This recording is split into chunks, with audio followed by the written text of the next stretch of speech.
I'm Billy S, welcome back to the channel. I'm pushing through Elden Ring Nightreign slowly but surely, but taking on those Elden Ring bosses on nights 1 and 2 got me thinking, what bosses in Elden Ring appeared the most? That's right, today's ranking is a fully objective list as I go through some of the most reused boss types in Elden Ring.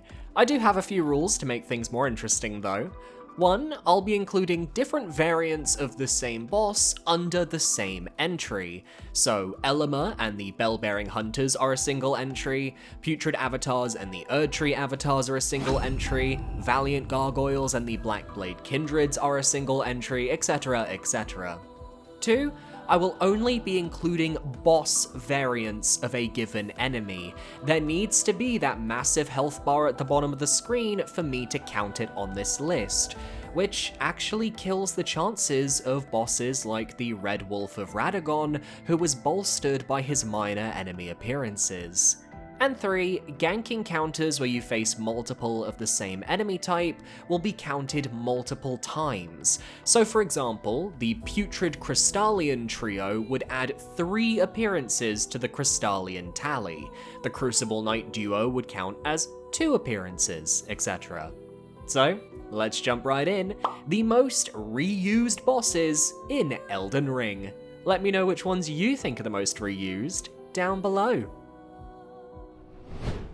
For our first tier, we have bosses reused 4 times in-game, that means 4 boss health bars, and we have quite a few to get through, so let's jump right in with the biggest surprise, the Ulcerated Tree Spirits. The reality is that while this is undoubtedly one of the most reused enemies in Elden Ring, it only officially appears as a boss fight 4 times, with the 3 regular tree spirits fought at the Fringefolk Hero's grave in Limgrave, which is the one hidden beneath the starting zone, the minor Erdtree encounter in Mount Gelmir, which is most people's first interaction with this enemy type, and the Giant's Mountaintop Catacombs, which I talked about in my last video as my 10th least favorite boss in Elden Ring. Then we have 1 Putrid Tree Spirit in the Wardead Catacombs to round out this boss's features. Without consulting boss health bars, there are actually 16 Ulcerated Tree Spirits in-game, which would easily have taken the top spot on today's ranking had my criteria included regular enemies. Next up, I mentioned them in the rules, but the Valiant Gargoyles and their Blackblade Kindred counterparts also appear 4 times. There are 2 Blackblade Kindred fights at the Grand Lift of Rold and the Bestial Sanctum respectively, while the Valiant Gargoyles only have the 1 boss fight in Shifra Aqueduct, but the fight features 2 health bars for 2 separate gargoyles.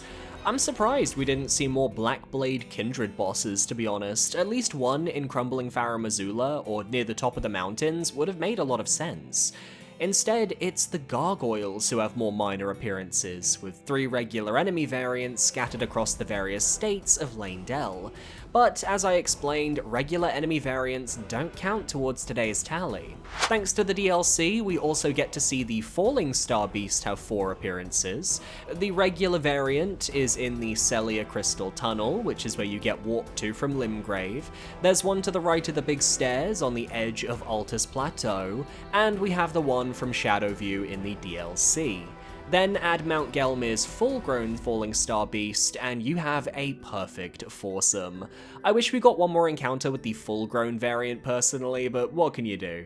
Next we have the Magma Worms, also 4 appearances, Makar at the top of the Ruined Precipice, the Mount Gelmir Magma Worm that I talked about in my last video with Visceral Hatred, there's Great Worm Theodorix in the Consecrated Snowfield, and lastly the one in Gale Tunnel in Caelid, which most people forget about. Though there are also 2 Magma Worms without boss health bars in the depths of the Volcano Manor and in a cave in the Dragon's Pit DLC area. So Magma Worm, Makar and friends get around the block, and I can't complain, I really like fighting them. One enemy type I'm actually surprised made it onto this list are the Grave Warden duelists. You've got 2 regular encounters, one in the Murkwater Catacombs of Limgrave, which is one of the earliest fights in Elden Ring, and one in the Oriza Side Tomb, featuring some little baby warrior jars as a side course.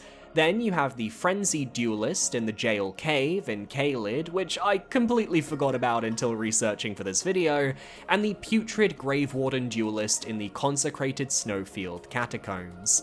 I always feel like these guys make more sense as regular enemies, hence their appearances in Lane Dell and the outer part of the Consecrated Snowfield respectively, but it's clear the devs really liked these guys. Just like they enjoyed the Demi-Human Queens. There are 4 boss variants, each with their own name as well. You've got Margot in the Volcano Cave of Mount Gelmir, there's Maggie also on the slopes of Mount Gelmir, there's Mariga in the Cerulean Coast of the DLC, and then Gillica, who ruins the naming scheme and is shoved in a room under the Lux Ruins. It's what she deserves. She could have just called herself Millica and things would have been a-okay. Not a particularly memorable enemy, but given they're at the top of the demi-human hierarchy, it makes sense that they show up multiple times. In fact, they're one of the potential opening bosses in Elden Ring Nightreign's first hunt, which shows they've got quite the staying power. Sticking with bestial creatures, how about the Leonine Misbegotten? Of course, we have the main boss fight against the one in Castle Morn, with that gorgeous beach island arena, and we have the fight against the Misbegotten Crusader in the Cave of the Forlorn in the Consecrated Snowfield, but I bet you forgot that they also appear in 2 gank fights, the Perfumer Trisha and Misbegotten Warrior battle in the Unsightly Catacombs, and the Crucible Knight and Misbegotten Warrior battle at the end of Redmane Castle. Spoilers, I forgot about these battles too, and I'm only adding this segment in while editing the video. Now, our last entry into the 4 appearances category comes with an asterisk. We have the Godskin Apostle. He, of course, appears in the Windmill Village, which is the most iconic of his appearances in my humble opinion. Then he shows up in the depths of Caelid's Divine Tower, which is the hardest fight with him solo in my humble opinion. And then he appears as a part of the Godskin duo fight, which is the most annoying battle with him in my humble opinion. The dubious part for this boss, however, is his last encounter. In the Spirit Caller Cave in the mountaintops, you fight a Godskin Apostle and a Godskin Noble to defeat the Spirit Caller Snail. There is a full boss health bar for the Apostle, even if it's not the final boss of the cave, so I'm including it. Moving up, we have 3 bosses that appear 5 times throughout Elden Ring, beginning with the Black Knife Assassins. I was actually quite surprised to see just how often these guys ended up as boss fights, but when you realize most of them are fairly hidden away, it makes a lot more sense. There's the first encounter in the Death-Touched Catacombs in Limgrave, where you face one without her invincibility gimmick, and at half health. Most people find this boss first due to the Deathroot questline. Then there's the hidden boss in the Black Knife Catacombs, which can only be found in a small chapel room that you need to defeat in order to progress Sorcerer Roger's questline. There's the boss at the end of the Sage's Cave, also home to Necromancer Gary Garrus, which is the first and only time you'll face this boss with their invisibility. Trauma knows no bounds with this fight. There's the Sainted Hero's Grave boss, which waits at the outside entrance to ambush anyone attempting to enter. Not sure of the lore significance for this fight, but I like that we have one as a technical field boss in the beautiful Altus Outdoors. And lastly, there's Alecto Black Knife Ringleader, found in the Ringleader's Everjail at the Moonlight Altar. The most dangerous of the Black Knife Assassins, to be sure, and the best one to kill if you want that fabulous Spirit Ash to summon. The second boss that appears 5 times is the Bell-Bearing Hunter. He's fought in his invader form in 4 separate locations, the Warmaster's Shack in Northern Limgrave, which is most people's first encounter with him, the Church of Vows, though he doesn't go near the Pope Turtle, so thank goodness for that, the Hermit Merchant Shack outside the royal capital outskirts near an ominous graveyard, and the isolated Merchant Shack in Dragon Barrow, where he is easily at his most difficult and will likely 1 or 2 shot you without any hesitation.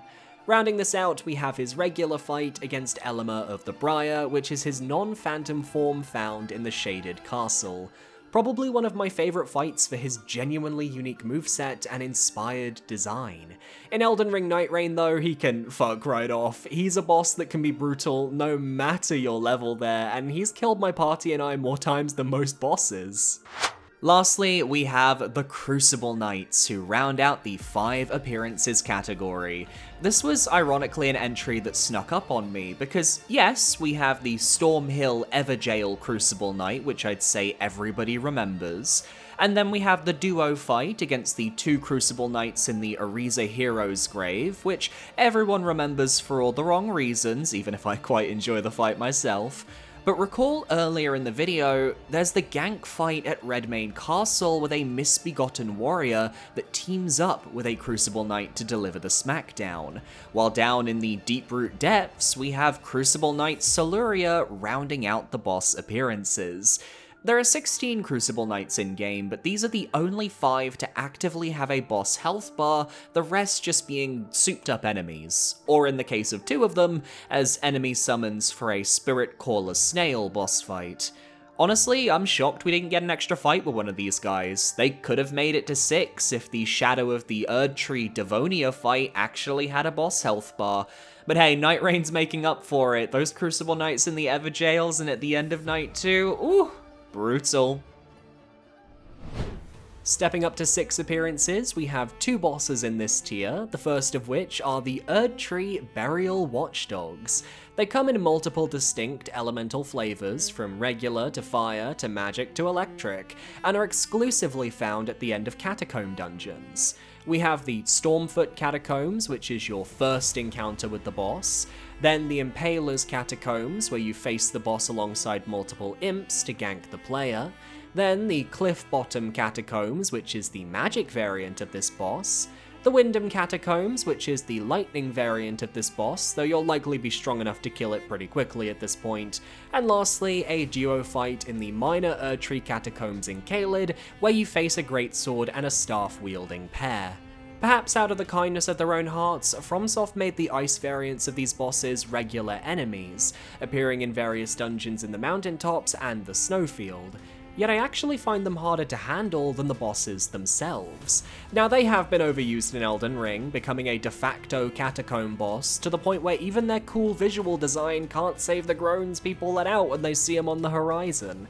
Way more difficult in Nightreign though, let me tell you. You do not want to spawn next to a ruin featuring the Erdtree Burial Watchdogs, because that magic variant will absolutely ruin your day one. As for the other boss in this tier, it's the Tree Sentinels.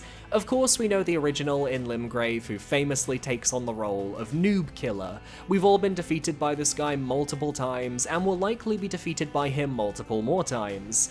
Then later in the game, we have a duo Tree Sentinel fight that brings our tally up to 3 outside the royal capital outskirts. You have to fight and beat both Tree Sentinels to actually receive their runes, and it's a nice challenge at the halfway point of the game. We don't see Tree Sentinels in their base form again until the DLC though, where we fight a duo of them in the hinterlands, acting as a very easy encounter that, at least for me, felt really nostalgic. Lastly, we have the Draconic Tree Sentinel found guarding the entrance to Leyndell. It's another variant of the Tree Sentinel boss type, just featuring a horse that can spit fire, and an alternate phase to the fight that includes ancient red draconic lightning. If only the crumbling Farah Mazula Sentinel had a boss health bar, we'd be able to bump it up a tier. The Tree Sentinel is just iconic, one of my favourite field bosses in Elden Ring for what it represents, and for being a genuinely fun enemy on horseback. I'm actually really enjoying their appearances in Nightreign now, as I'm maining the Guardian, who's a tank, and being able to just draw aggro and shield through everything the Tree Sentinels can fire out is satisfying stuff. And now we are officially at our top 5 reused bosses in Elden Ring. We're gonna go one at a time and reveal who truly is the Lands Between Village Bicycle. At number 5, with 7 boss appearances, we have the Erdtree Avatar, with 4 battles against the regular variant and 3 against the putrid variant. All of these fights take place at minor Erdtrees, designed to help give you crystal tears for your flask of wondrous physic. You've got the Weeping Peninsula variant, which is most people's first, and also one of the best for his specific crystal tear drops.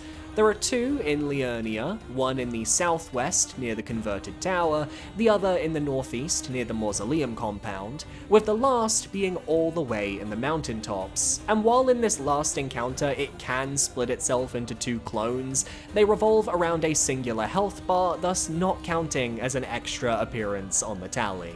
The putrid variants are a lot simpler. We have one at the minor Erd tree near the entrance of Caelid, one at a minor Erd tree in Dragon Barrow, and one at a minor Erd tree in the consecrated snowfield. And if you're curious about regular enemy variants, there are 2 normal Erdtree avatars in Lanedale Royal Capital and the Deeproot Depths respectively, while over at the Halig Tree we have 2 putrid avatars chilling out in the first part of Elphael. They don't count towards the tally, but they're here nevertheless. At number 4, with 8 appearances, we have the Crystallians, who are definitely bolstered here by the fact that most of their fights are ganks. Let's start with the Putrid variants, whose only boss fight takes place at the end of Celia Hideaway, where you face the full trio. Crystallians aren't hard, it's all about guard breaking them until they shatter, but shoving in Scarlet Rot does make every encounter a little more terrifying than the last. As for the regular variants, we get a single fight in the Rhea Lucaria Crystal Tunnel, which actually drops the first Smithing Stone Bell Bearing, well worth fighting. There's the Spear and Staff duo at the end of the Academy Crystal Cave, whom you beat so you can access the elevator leading to the Terra Magica spell. And lastly, we have the Altus Tunnel pair, who wield the Spear and Ring Blade, which drop the Somber Stone Bell Bearing too, which is invaluable as a collectible. Crystallians may be a little boring to fight, but their visual design and their useful drops make them well worth seeking out. Plus, I just love the way they shatter when you kill them, it's extremely satisfying. At number 3, we have the Death and Deathrite birds, which appear 9 times overall. The regular death birds have 4 appearances between them, only able to appear at night. You have one near the Warmaster's shack on Storm Hill, one at the Weeping Peninsula that appears near the area where Castle Morn fires ballistas at you, one near the Scenic Isle in Liurnia, and one near the graveyard in the capital outskirts where you can also find the Bell-Bearing Hunter. These guys are fun, but it's the Deathrite birds that bring their tally up in today's video. There are 5 Deathrite birds in the game, with 3 of them only appearing at night in their given locations. The first of those is near the Academy Gate town in Liurnia, which some players have gotten confused for a regular Deathbird before, it's very funny. The second is in Central Caelid, where if you're not careful, you and the Deathrite bird will be pelted with magic pots thrown by distant trolls on a cliff. The third is near the Apostate Derelict in the northwest of the consecrated snowfield, and you better hope that wandering mausoleum isn't firing magic as you approach, or you're gonna have a rough time. The last 2 can appear no matter the time of day, with the first being on the road to Castle Sol. This is most people's first Deathrite bird, and despite being incredibly difficult to fight, I just have such a fondness for this enemy type, and this encounter specifically. Then they brought them back in Charo's Hidden Grave in the DLC, pairing a difficult boss with regular grave birds that get in the way at any given time.